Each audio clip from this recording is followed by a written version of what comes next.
I got nothing left to lose. Nothing can hurt me anymore.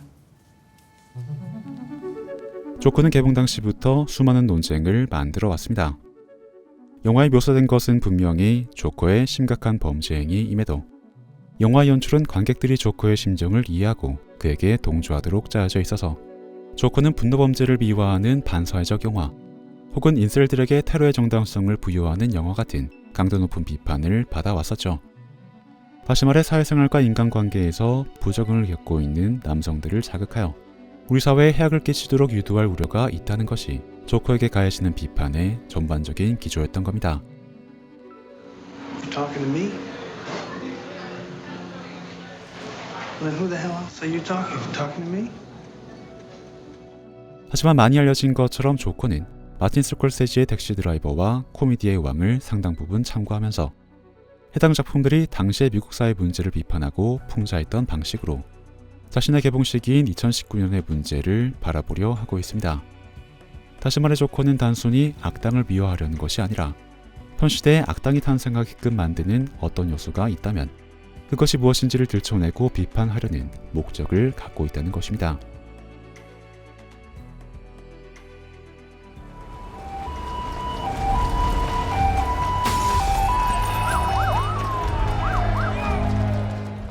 조커에서 본격적인 폭력 사태가 벌어지는 후반부의 장면을 보면 영화관의 필사의 주적과 사랑의 검객 조로가 함께 상영되고 있는 것을 알 수가 있습니다. 미국에서 두 작품이 동시에 상영된 시기는 1981년이므로 조커의 배경 또한 1981년으로 보는 게 맞을 겁니다. 1981년은 바로 레이건 대통령이 취임했던 해로 당시 미국은 높은 인플레이션과 20%대에 달하는 역사적인 고금리, 이로 인한 실업률 증가 등의 엄청난 경제 침체를 겪고 있었습니다. 이러한 상황에서 취임한 레이건은 경제 활성화를 위해서 세금과 정부 지출을 모두 낮추는 자유시장주의 정책을 펼쳤는데 이로 인해 복지 예산이 대폭 감산되면서 서민들의 생활에 큰 영향을 미쳤습니다. They've cut our funding. We're closing down our offices next week. 영화 속에서 무료 상담을 받던 아서의 복지 프로그램이 도중에 갑자기 폐지되는 것은 바로 이러한 시대상을 반영한 연출인 것이죠.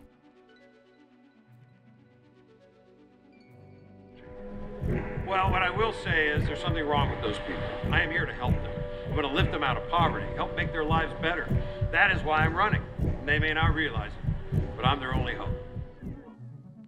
이런 배경 때문에 토마스 웨인을 비롯한 고담의 부유층들을 향해서 거대한 시위대가 들끓는 분노를 표출했던 것은 단순히 조커에게 선동당한 것만으로 보기가 힘든 것입니다.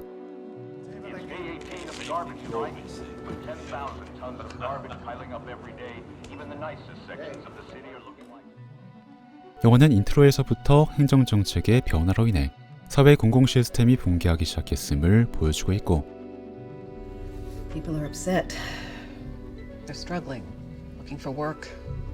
These are tough times. 이로 인해서 폭동의 촉매가 될 거대한 분노가 사회 전반에 깔리고 있었음은 아서가 조커로 흑화하기 이전부터 훨씬 앞서서 암시되고 있죠. 영화 속의 이런 극단적인 사회상을 풍자하는 건 고담 경찰의 번호판에 적힌 이 비현실적인 문구인데 공공성을 대변해야 할 경찰이 마치 자본가를 대변하기라도 하듯 산업이 먼저라는 이런 문구를 달고 다니는 건 개연성적인 측면에서는 너무 비현실적이라 말이 안 되지만 영화 속의 이 극단적인 상황에서는 그럴 수도 있을 것처럼 느껴지니 이건 이른바 핍진성이 무엇인지 설명할 수 있는 아주 명확한 사례이지 않을까 싶습니다.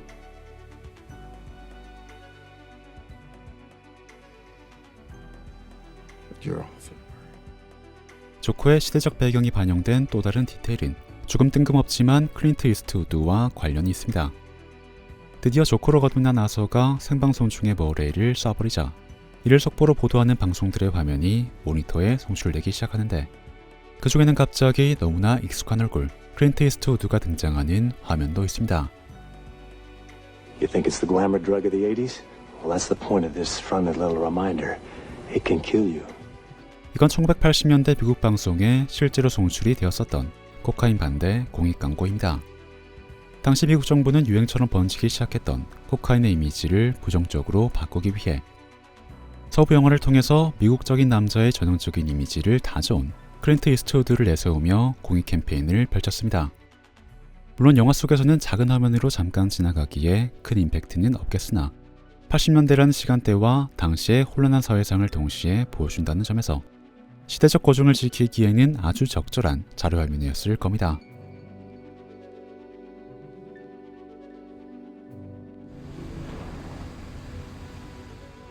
하층민에 속하는 아서는 대중교통을 이용하는데 버스와 지하철의 내외부를 보면 모두 지독할 정도로 망가져 있는 상태를 보입니다. 그런 반면 웨인 가문의 저택이 있는 부유층 지역의 기차는 너무나 깨끗하게 관리가 되어 있죠.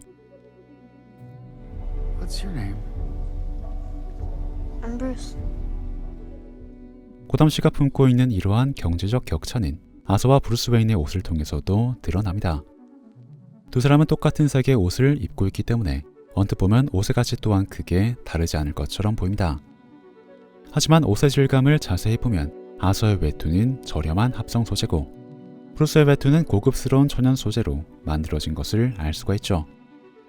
그리고 해당 시점에서는 아직 아서가 가진 출생의 비밀이 제대로 밝혀지지 않았기 때문에 어쩌면 같은 신분일 수도 있었을 두 사람의 처지가 미묘하게 엇갈려 있는 이 장면은 관객들로 하여금 아서에게 더더욱 감정적으로 기울도록 만듭니다. What's the point of all this? The rich! Thomas Wayne! That's what this whole thing is about! The whole system! 토마스 웨인을 비롯한 고담 씨의 부유층들이 보여주는 위선적인 면모는 그들을 향한 불만이 폭동으로 번지게 만드는 도화선이 되는데 그러한 부유층들의 위선이 절정에 달하는 장면은 바로 토마스 웨인의 자선 행사에서 모던타임즈를 관람하는 순간입니다. 사실 모던타임즈는 현대의 산업 구조와 자본주의가 민중을 착취하는 부당한 구조를 고발한 영화임에도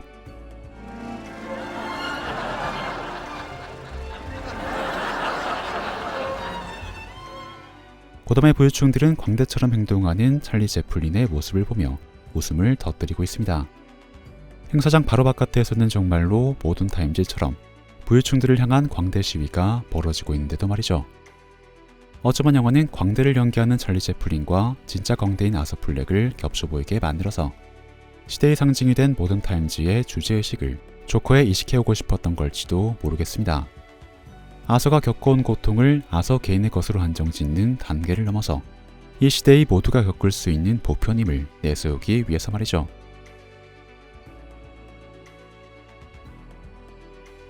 Those of us who have made something of our lives will always look at those who haven't as nothing but clowns. It's one of the reasons why I'm considering a run for mayor. Gotham has lost its way. 지금까지 말씀드린 이런 맥락 때문에 조커를 바라보는 심정은 상당히 복잡한 것이 됩니다. 영화를 보다 보면 아서의 선택으로 인해 벌어진 잘못과 아서가 선택하지 않았음에도 벌어져 버린 잘못의 구분이 점차 사라지면서 우리의 가치 판단에 혼동이 생기기 때문이죠. 다만 조커가 악당이라는 사실에는 당연히 변함이 없기 때문에 영화는 조커가 어떤 존재인지를 드러내는 단서를 흘려놓는데 아서가 스탠딩 코미디 데뷔를 했다가 조롱을 당하는 코미디 클럽의 이름은 포거스였습니다. 그리고 포거스가 적힌 간판 옆에는 광대 모양의 조명이 설치되어 있어서 포거와 광대를 연결지어서 어떤 존재를 연상시키게끔 만들고 있죠. 그건 우리에겐 낯설 수도 있겠으나 미국인에겐 악명이 높은 70년대 연쇄살인마 포거 더 클라운 존 웨인 게이시입니다.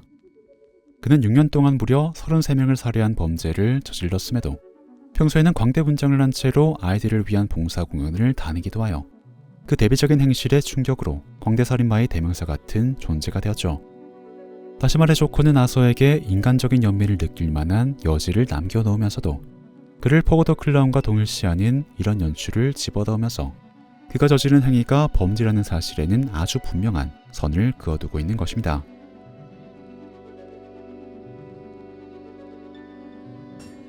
Must not be getting my letters. It's Thomas Wayne. Well, 아서는 자신이 어머니와 관련된 진실을 알기 전까지 자신이 할 수 있는 최선을 다해서 그녀를 돌봅니다. 그런데 느끼셨는지 모르겠지만 방금 아서의 손동작에는 어딘가 어색한 구석이 있었습니다.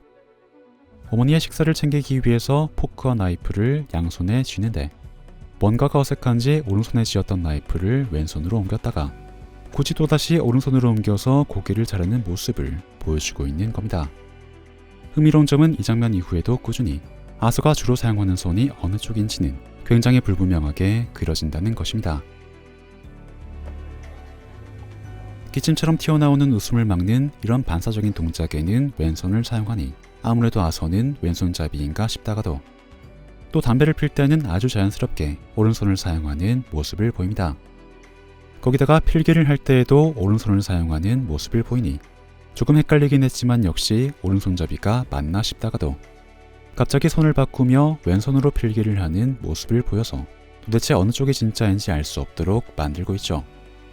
다만 오른손으로 쓸 때에 비해 왼손으로 쓴 글씨가 눈에 띌 정도로 악필인 것을 보아 생물학적으로 결정된 주소는 오른손이 맞는 것처럼 보입니다. 그리고 오른손으로 쓴 문장들은 조크에 대한 내용인 반면 왼손으로 쓴 문장은 내면 깊숙한 곳의 감정에 가깝다는 점에서 오른손으로는 겉으로 드러나는 가벼운 행동을, 왼손으로는 내면과 연관된 행동을 수행하는 것이 아닐까라는 추측이 됩니다. 그래서 오른손으로 훨씬 더 정교한 글씨를 쓸 수 있음에도 사격으로 분노를 표출할 때는 굳이 정밀도가 떨어지는 왼손을 사용하고 있는 것이겠죠. 어쨌든 양손을 번갈아 사용한다는 것은 기본적으로 아서의 내면에서 혼란스러운 충돌이 일어나고 있음을 보여주기 위한 장치일 것입니다. 영화가 전체적으로 무엇이 아서의 잘못이고 무엇이 아서의 잘못이 아닌지를 명확하게 판단을 내리지 못하도록 만들고 있는 것처럼 또 크리스토퍼 놀란의 다크나이트가 조커를 혼란 그 자체로 묘사했던 것처럼 호아킨 피닉스의 조커도 혼란에 빠져 있음을 보여주기 위해서 이런 양손잡이 설정을 내세우고 있는 것이겠죠. You sound like you're making excuses for killing those young men. Not everybody, and I'll tell you this, not everyone is awful. 조커가 저지르는 범죄는 온전히 조크만의 결정인가? 아니면 그를 둘러싼 환경이 그를 범죄를 향해 몰아붙인 것인가? 조커가 수많은 논쟁을 만들었던 건 원래는 간단해야 할 그 질문의 대답이 영화를 보고 나면 이상하게도 생각만큼 간단하게 내려지지 않기 때문입니다. 그 당시의 환경과 우리 현실 속의 환경 사이에 아무런 접점이 없었다면 조커는 그저 비현실적인 오락영화 정도로 대수롭지 않은 취급을 받았겠지만 어느새 영화에 과장된 풍경 속에서 우리의 현실을 떠올릴 수 있는 상황이 돼버렸기 때문에 우리들은 자신도 모르게 이 영화의 이야기를 현실에 겹쳐서 진지하게 생각하고 있는 것이겠죠. 그렇다면 이 영화를 진짜로 위험하게 만들고 있는 것은 영화의 연출일까요? 아니면 현실을 영화의 폭에서 바라보는 걸 가능하게 만든 지금 현실의 환경일까요? 이 논란의 영화는 명백한 범죄자인 조커를 내세우면서 조커를 탄생시키고 있는 그 환경에 대한 질문을 던지고 있는 것입니다.